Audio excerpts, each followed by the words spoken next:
What's up, everybody? Welcome to this week's episode of the Well Man's Podcast. My name is Brian Brosey. I'm joined by my friend and co-host Keoni Tita. Keoni, how are you today? I'm doing wonderful. This is a good follow-up, this podcast, to the one we did last week, Indeed. which was hair loss. So we're going to talk about hair and graying of hair and why that happens. And of course, we probably all know that it's a normal thing to happen with age, but is there anything that we can do about it? And there's a big industry there, right? Because,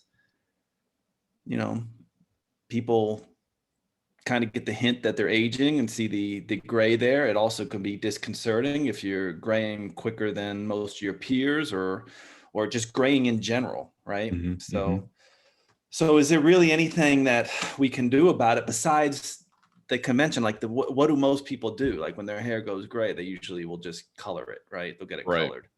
And that's okay, but that has some of its downfalls, right? Because what are you coloring it with? Are you coloring with chemicals that then can have an issue or not? And by the way, if people want to know about getting good coloring agents that kind of are better for your scalp or hair, I say just go to cosmeticsdatabase.com or the EWG group, environmental working group.org. So ewg.org. And you can just type in hair dyes and stuff like that and then see which ones come up that basically have not been animal tested or are not bad for you. Yeah, they're safe. And we, it goes back to that old adage that we said before, if you're going to put something on your skin or anything like that, it's going to be much better for you if theoretically you could eat it and not poison yourself, right? So anyway, as an aside, that's the main thing that people do. And that's, but there are other things that you can do that people may not realize that can really help stop the process, and in some cases, maybe even reverse the process. And I want to make a distinction here between normal graying of hair, which, by the way, is called canities. All right, so CANITIES, or another term for is achromotrichia. So without color of the hair. So achromotrichia, and that occurs with normal aging. But there's also other things where you can get a diminution of the pigment in the hair just from certain syndromes and things like that. So you heard of a disease called vitiligo, right? It's an autoimmune disease that causes decreased pigmentation in your skin and in your hair. Also, sometimes you will get decreased pigmentation from being hypothyroid. There's a number of conditions that can give you like this premature graying of hair. Okay. But with that being said, there are people who are more genetically prone to that, and it's really interesting when you look at Caucasians compared to Asians compared to people of color. Caucasians tend to go gray a little bit faster, and it seems to kind of fall in line with the darker you are pigment wise, the less gray that you usually get. Now that's just a general rule of thumb. That doesn't always, that's not a golden rule or anything. But Caucasian people, 50% of them, I'm 50 years old right now, but by the time most Caucasians get to about 50 years old, 50% of their head is gray.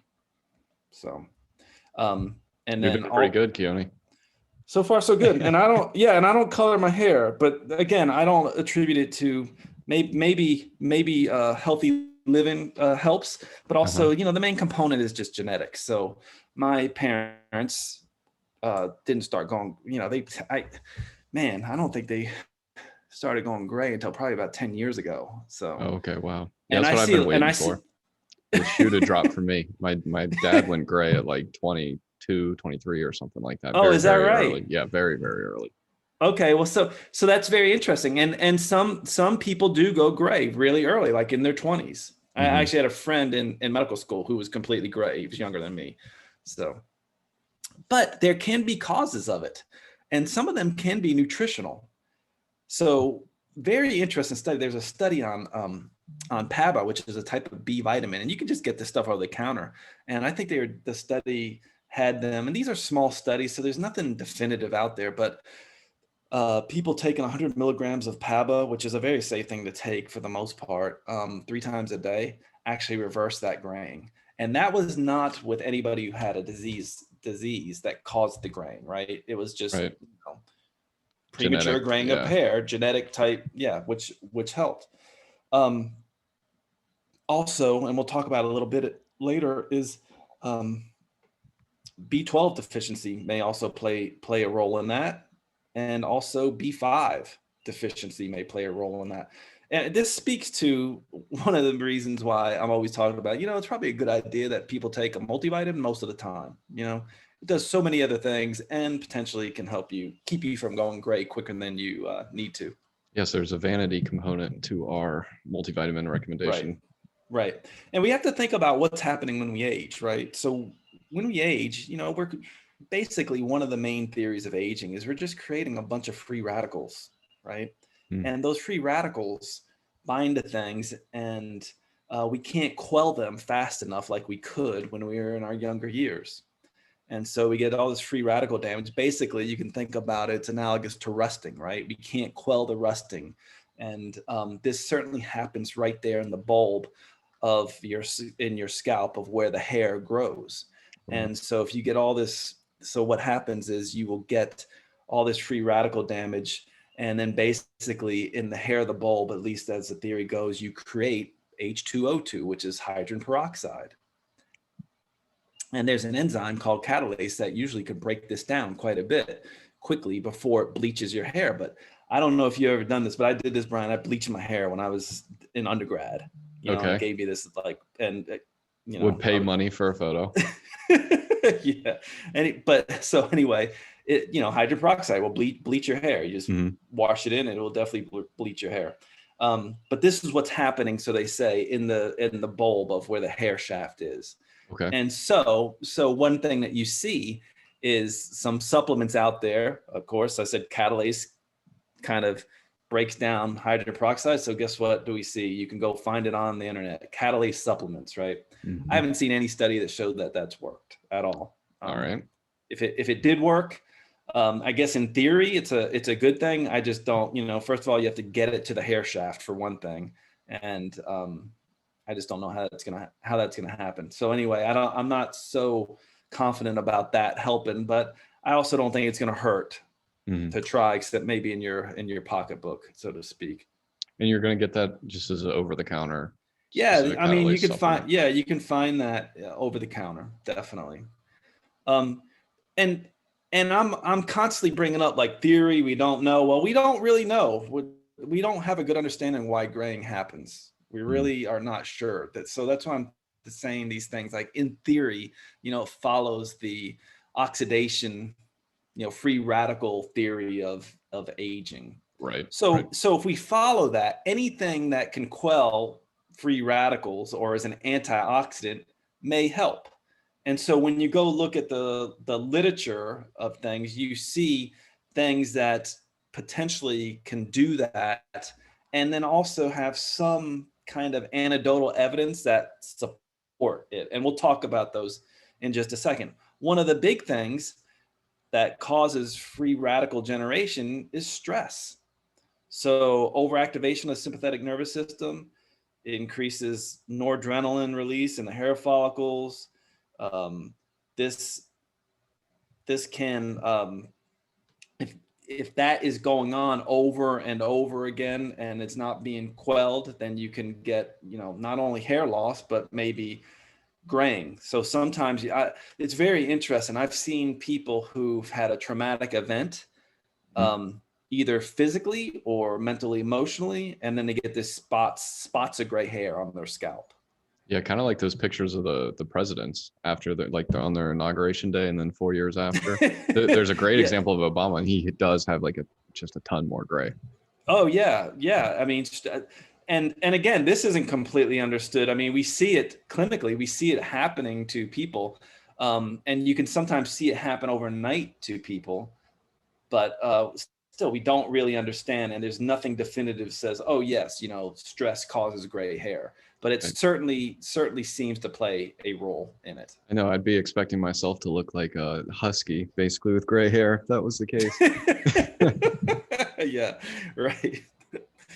So following that model of free radicals, right, being generated, well, we already know that smoking is probably not a good idea. If you want to set off a nuclear bomb in your scalp, smoke, and create a bunch of free radicals. That talk about some serious oxidative stress. And then other forms of oxidative stress. This is really interesting to me, is that UV light. So I tend to wear a hat just to keep my hair tame most of the time, but I, I'll wear a hat most of the time outdoors, and of course, so if you're wearing a hat and you're not getting a bunch of UV light exposure on your hair, it may keep you from going gray, as fast. So you won't go as gray as fast by covering your hair, using some form of sunscreen, right? So that certainly can help. Yeah, you absolutely notice it in the summer. Just my hair even becoming more lighter brown, amberish in the Florida sunshine. Yeah. Compared to the winter. Right. What else about? Oh, this is another interesting thing that I found. This always makes me think. According to science, gray hair actually grows 2 to 4 times faster than dark hair. So maybe that's why people wake up one morning going, where the hell did that gray hair come from? Interesting. It kind of grows fast, and it seems to grow faster on for men in their beard, and so men will tend to go gray on their face. I see more gray in my facial hair, and then in their kind of sideburns, and then here in this area they'll tend to go gray, and then it just covers your whole head. So kind of like that. I think it was the Hippocratic crown you talked about when we go bald. Right. That will all be gray. Yeah, that will all be gray. But you have a bald spot here, right? But not if you listen to our podcast. You can stave all that off. Oh, we'll definitely snip that out. That's good promo. That's right. So looking through the research, I tell people that think about the free radical theory of aging and how that may play a role in your hair. And then typically I'll say, all right, so that's like the foundational way to approach this. So, all the lifestyle stuff, like really think about what you can do to prevent that. And then let's then look at like some metabolic pathways and see what happens. So we know that, melanin, that's the stuff that pigments your skin and your hair and stuff like that. And there's different forms of melanin. Like there's a melanin that gives you like really, really dark pigments, right? So in our black hair or dark brown hair, we have this black melanin type molecule there. And then for people who are redheaded, their melanin molecules a little bit different, and blonde, it's a little bit different. Okay. But it all follows the same pathway initially. So this pathway starts with the amino acid L-phenylalanine, and then goes to tyrosine, and then to L-dopa.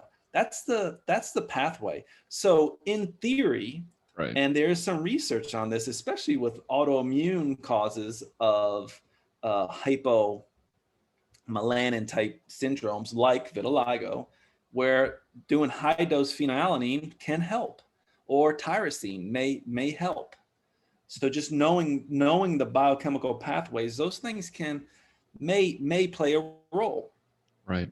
Yeah, it'd be interesting to find out to further investigate that pathway and find out where the split or what is happening to get it. Well, that's and again, this is a multifactorial process. So I'm just throwing stuff out there and talking off the top of my head about it. But when you look at the research, you do see some of these things being tried, and you do see, at least anecdotally, you see some people getting some good results with that. And then one thing that we really didn't talk about is we have to think about, so melanin and melatonin sound very similar, right? I mean, So are they the same thing? How are they related? And so melatonin is a hormone that's basically secreted in your from your pituitary gland, right? And basically what it does, melatonin and its metabolites, it basically induces the expression of these antioxidant enzymes in the melanocytes that then create melanin.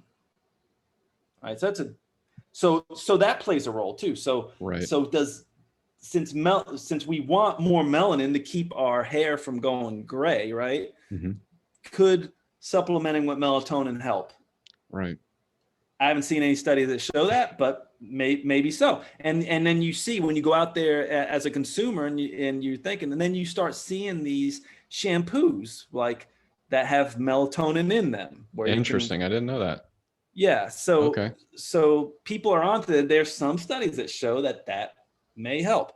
And then also when I talked about PABA, right, that B vitamin, you may see some shampoos or stuff like hair formulas, restorative formulas that put that in there. Mm-hmm. So Interesting. So a lot of different pathways playing a role, and maybe we can intervene in some of them and have an effect.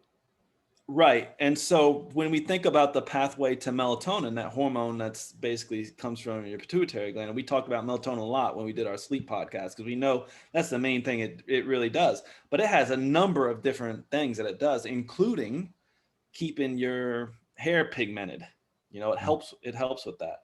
Well, the pathway to melatonin is the first pathway goes from L-tryptophan, which is an amino acid, and then it actually a couple steps more goes to serotonin, and then a couple steps more, then you get melatonin. So all these pathways require different cofactors like B vitamins and minerals to help them get to the next step. So this is why, taking a good multivitamin may really help. Right. So so I looked, I'm like, so you type into PubMed, multivitamin and gray hair. I didn't find anything there. But then you see things like, copper deficiency may cause premature graying of hair. Or iron deficiency may cause premature graying of hair. We know pellagra, which is a B vitamin, a disease of B vitamin. I forget the B vitamin. I think it's B6, if I'm not mistaken. But anyway, it's a deficiency of a certain B vitamin, which can cause premature graying of hair. And then we look at hypothyroidism, which may cause people to go gray. So you see all these subclinical deficiencies. And sometimes when you can push the pathway, maybe you can stave this stuff off. Right.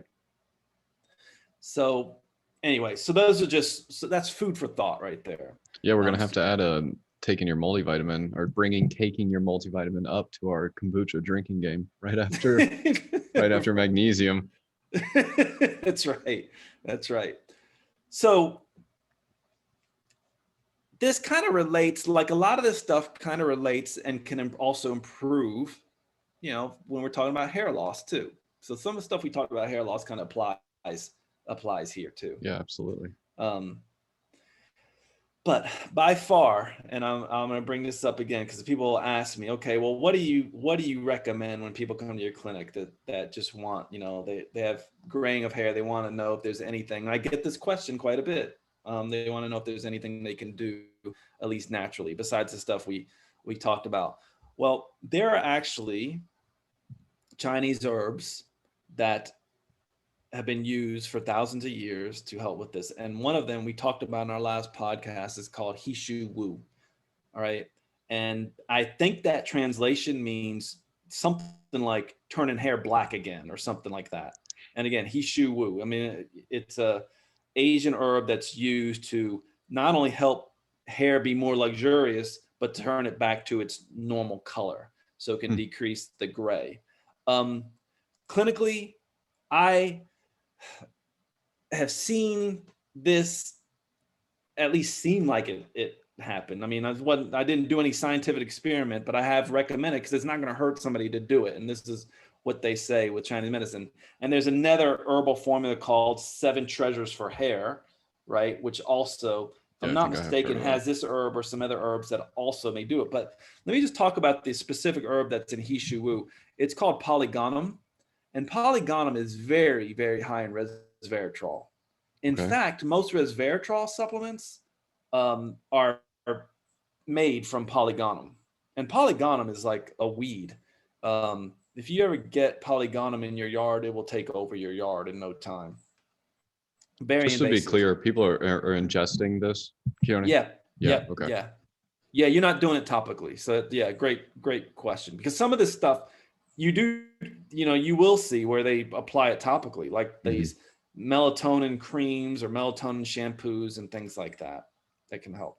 When I talked about the catalase is one of those things that, I haven't seen any studies that show that it works, but I think it's a supplement you take internally. All right. But anyway, Hishu Wu is this polygon. It's high in resveratrol, and resveratrol is, at the end of the day, is considered one of the most highly potent antioxidants that you can take, and it's been used in these Chinese medicine herbs for a long time. Other things that can help: hair has a lot of sulfur-containing amino acids to actually make hair. Hair is made of keratin, and but sulfur-containing amino acids should ring a bell to most people, because one of the things about sulfur-containing compounds is that it's very good for detoxification. And we talked about this in our glutathione podcast. And one of the precursors to glutathione was NAC. So there may be something to take an NAC and supplement it with glutathione, right? Because what you're doing is you're quelling antioxidants big time. And glutathione is your body's main antioxidant. That may also help. There's some anecdotal evidence that vitamin D, making sure your vitamin D levels are optimal, can also help. Multivitamin. Again, yeah, it definitely goes back to the multivitamin. And then also making sure you're eating foods that are high in some of these minerals that we know that if you're deficient in can be problematic. So for example, I don't recommend taking copper supplements because over time, they can create a problem. But I do recommend eating foods that are high in copper. And some of the highest foods in copper are like seafood, mushrooms, one of my favorites, dark chocolate, avocado, salmon, those types of things. That certainly can help. Making sure your iron levels are sufficient. But again, I don't want people, especially men, going out there and loading up on iron supplements to help their hair. That's probably not the issue. And men have to really be careful with supplementing with more iron. You can make things worse by supplementing iron. So unless you have a deficiency in iron, certainly men and postmenopausal women shouldn't be supplementing with extra iron to help their hair. But you're probably going to be fine doing like pantethine, vitamin B5, B12, PABA, FOT, which is also Hishu Wu. That's another name for FOT. These things can help. But the other antioxidants I was talking about, NAC, glutathione, that there's also something to that too. And there are also some other things that may help with graying hair, but also with hair loss, and that's low-level laser therapy. And I don't think we talked about this last time, but it has been studied mostly as a treatment for hair loss, and that seems to have demonstrated some significant improvement in hair loss, but also maybe in graying of hair. So helping to reverse that. Theory being just increasing blood flow or something else, Keoni? I don't know. I don't know what the theory is. I would think probably increasing blood flow. I mean, especially for the hair loss, right? I mean, anytime you can increase the blood flow to the scalp or to the hair follicle, you're going to actually, increase oxygenation. Things are just going to run better. You're going to decrease antioxidant status. So yeah, those things would certainly help. And then also, gender plays a role. So men, as compared to women, tend to get gray at an earlier age than most women. And, that may say something about estrogens or phytoestrogens also helping. We do know that, especially in Chinese medicine, especially estrogen, phytoestrogenic type herbs seem to really help women's hair be more luxurious and stuff like that. And then also there's some science behind, doing bioidentical hormones can also help with your hair. So I think estrogen plays a big role there also in that. What else? Anything else? What's going on at the Naturopathic Health Clinic of North Carolina, or in your head that we've had these 2 hair podcasts? Yeah, well, so I'll tell you what's going on. I don't know if anybody out there has looked at my younger brother Jade, then you know what's going on with me. It creates a lot of stress with me. My younger brother is completely bald, and I still have some hair, but I think I'm going a little bit bald here. Starting to seize a little bit. Just a little bit, yeah. Feel it going right here. So anyway, so that's the main thing. So yeah, due to my stress, looking at my brother. So look at you guys go look at him. Jade Tita. He's big on the social media. Go look at his head. You'll understand why I'm stressed. And I'm older than him, 3 years older than him. But yeah, genetics plays a big role. Speaking of that, though, I will say this: that whole myth that losing your hair follows the, I don't know. Yeah, we talked about side, this, the mother side. There's just no science behind that. I mean, it just depends on who's bald and what genes you get and that type of thing. Yeah, that's what I'm waiting to see for me, because like I said, my father, and I know people on my father's side, got gray really quickly, and then my mother's side, they maintained their hair pretty well. Maintaining the hair, they didn't get bald. Yeah. So I'm waiting for the shoe to drop. Yeah. Well, now you have some information that you can use there. I will keep taking my multivitamin, that's for sure. Definitely keep taking a multivitamin. I mean, there's so many things that it can do for you that can, it's will prevent all kinds of disease, and definitely I think it plays a big role in just keeping your body working efficiently.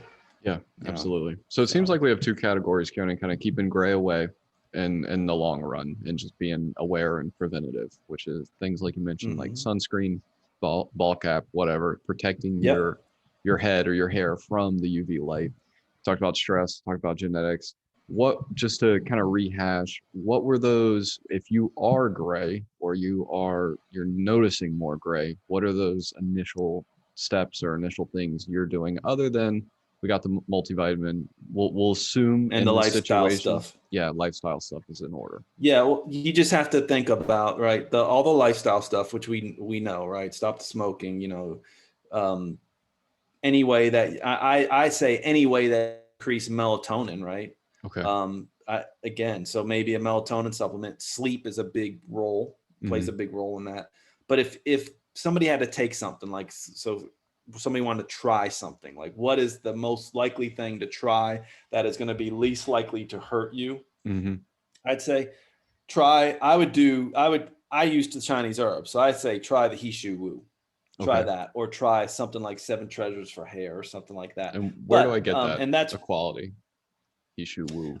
You can get it from, you definitely can get it from our clinic. Any naturopathic physician, or anybody, better yet, anybody who has some education in Chinese herbs, which would be a TCM, traditional Chinese medicine practitioner, an acupuncturist, that type of thing. Most naturopathic physicians would know how to get that. Okay. PABA is a type of B vitamin. You get that over the counter. You're going to be safe with that one for the most part. Vitamin B5, you can find, if that's in a multivitamin, but you can also supplement with that. I recommend with NAC also. I think NAC is a good thing to do. It has the sulfur containing amino acids in it of cysteine. Gonna help. Some people may get some benefit from supplementing with amino acids, and we do know that people who are subclinically protein deficient, or protein deficient clinically speaking, where we actually see it, are going to get hair loss. We do know, and can go gray quicker. And then I think there's something to be said also for people, and we talked about this the last podcast, that people who are going on crash diets, also, where they'll tend to lose their hair. Their hair tends to be less luxurious, and it's basically a gotta feed the lawn. They're right. They're basically catabolic, and you want to make sure that you're doing things that are going to support your yin and yang or make you more anabolic, right? Mm-hmm. So parasympathetic activities like sleep is a huge one. But and again, what about the shampoos and things like Right. that? That's certainly that's not going to hurt. There's shampoos that are fortified with, there's like melatonin creams. I think there's even shampoos that have that he shu wu in it, if I'm not mistaken. I think I've seen that also. So you can certainly try those things and see. And what else? It's just a great herb name. He shu wu. he shu wu, yeah. Yeah. He shu wu. And it's interesting because in Chinese medicine, you rarely prescribe one herb for something, Okay. like usually their herbs it's a formula of a number of herbs, but this is one of those rare instances where they are prescribing one herb for a specific thing. And it's prescribed for a number of things, but specifically like hair loss and graying of hair. I think that's all I wanted to go over today. I mean, it breaks down two good categories. Someone like me who's not gray yet can stave that off, and then also some stuff to do if we are gray or getting gray. Yeah.